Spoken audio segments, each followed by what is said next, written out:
La primera. Salud. Y bueno, en nuestro sector de salud el día de hoy se conmemora el Día Internacional Mundial del Asma. Estamos hablando de una enfermedad que afecta bastante la respiración y que muchas veces es subestimada por las personas. Por eso el día de hoy, por vía Zoom, ya que hay paro, nos acompaña la doctora Consuelo Durán, quien es neumóloga, para hablarnos un poquito de qué se está haciendo mal en la prevención y el control de esta enfermedad. ¿Cómo está, doctora? Muy buenos días. Muy buenos días, muchísimas gracias por el espacio que dan a Salud. Bueno, como usted ya lo ha mencionado, hoy es un día conmemorativo, ya que se conmemora el Día Mundial del Asma. Y pues el asma es una enfermedad que causa mucha morbilidad y mucha mortalidad en el mundo, ya que es una enfermedad respiratoria crónica muy frecuente en los niños y bastante frecuente también en los adultos, ya que esta puede aparecer a lo largo de la vida. Esta enfermedad puede presentarse desde un grado leve hasta un grado grave, siempre y cuando pues no sea bien manejada, pues puede presentar, ¿no?, cuadros graves. En ese sentido, pues hoy es una oportunidad para poder concientizar a la población y al personal de salud para poder recordar de que existe esta enfermedad que muchas veces es subestimada o muchas veces es subdiagnosticada. En ese sentido, pues recordar que existen millones de personas asmáticas en el mundo y particularmente pues en Bolivia muchas veces no lo diagnosticamos, no lo pensamos. Esta enfermedad se caracteriza sobre todo por presencia de tos, falta de aire, dolor en el pecho y una sensación de silbido en el pecho. Muchas veces se confunde con infecciones respiratorias agudas y muchas veces nos llegan a la consulta pacientes pues indicando que tienen resfríos a repetición, falta de aire de larga edad, etcétera. Entonces es muy importante pensar en esta enfermedad. Es muy importante también recordar de que esta enfermedad es una enfermedad multifactorial, no se debe solo a una causa. Existen causas genéticas que están asociadas. Es muy frecuente de que en una familia donde la madre sea asmática, pues el hijo tenga probabilidades de ser asmático, ¿no? Entonces hay un factor genético que también aporta como causa de asma. Y los factores ambientales, pues que últimamente la contaminación que está tremenda, ¿no?, en las ciudades, como por ejemplo en Cochabamba, que últimamente sí se detectan niveles altos de contaminación, el humo, la exposición a polvos, etcétera.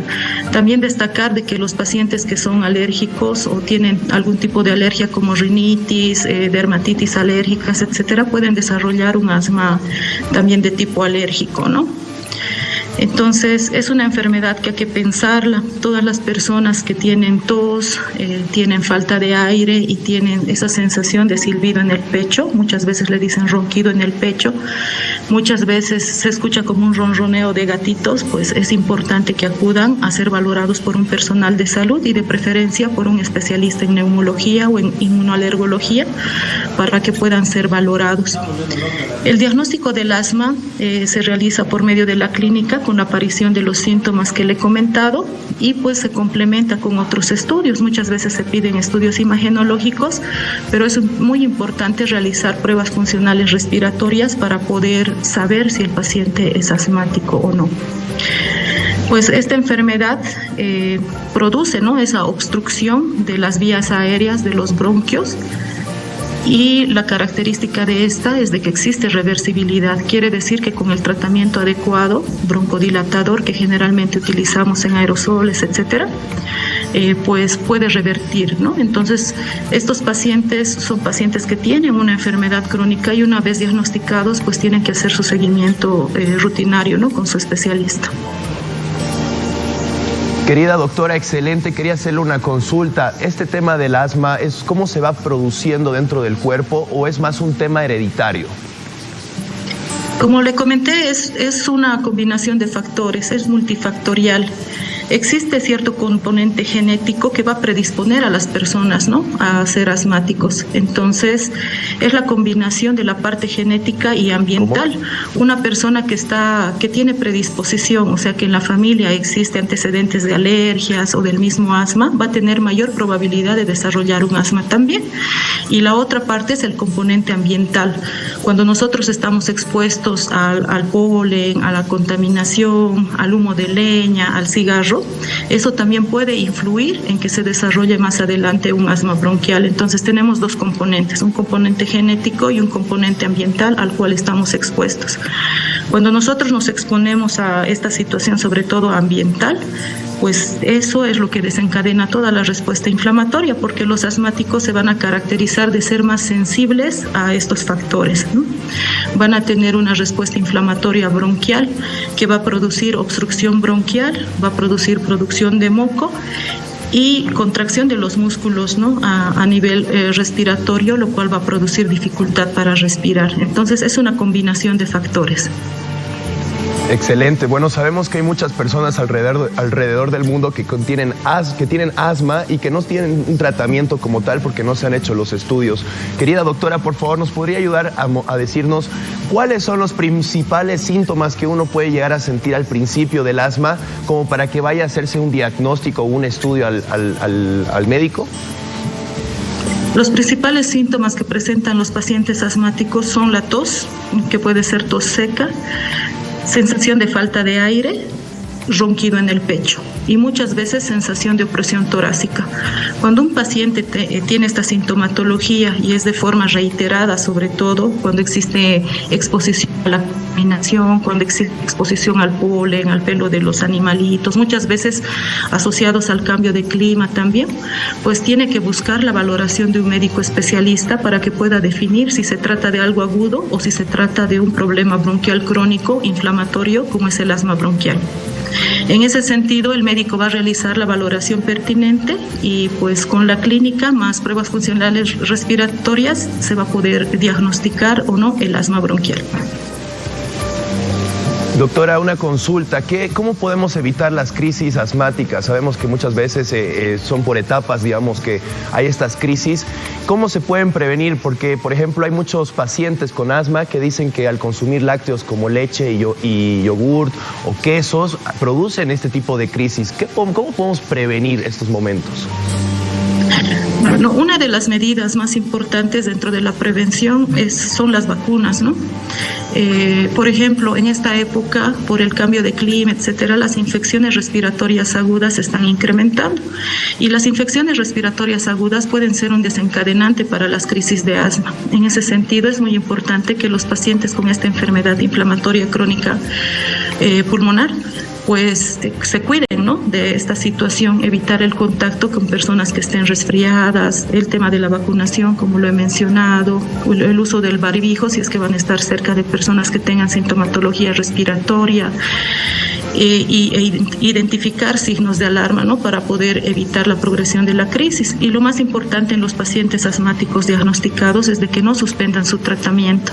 Muchas veces pasa que los pacientes asmáticos se sienten mejor y suspenden sus broncodilatadores. Entonces es muy importante de que tengan conocimiento de que para el asma existe un tratamiento de mantenimiento y un tratamiento de rescate.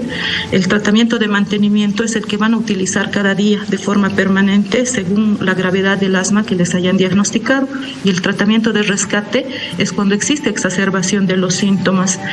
Pues en ese sentido esas son las medidas más importantes que hay que tomar en cuenta. Aparte de ello, todo paciente asmático, sobre todo si su asma es de tipo alérgico, idealmente debe ser valorado por la especialidad de alergología para que le realicen los estudios de alergia pertinentes y pues de ese modo saber a qué es alérgico, ¿no?, y qué factores podrían desencadenar las crisis de asma.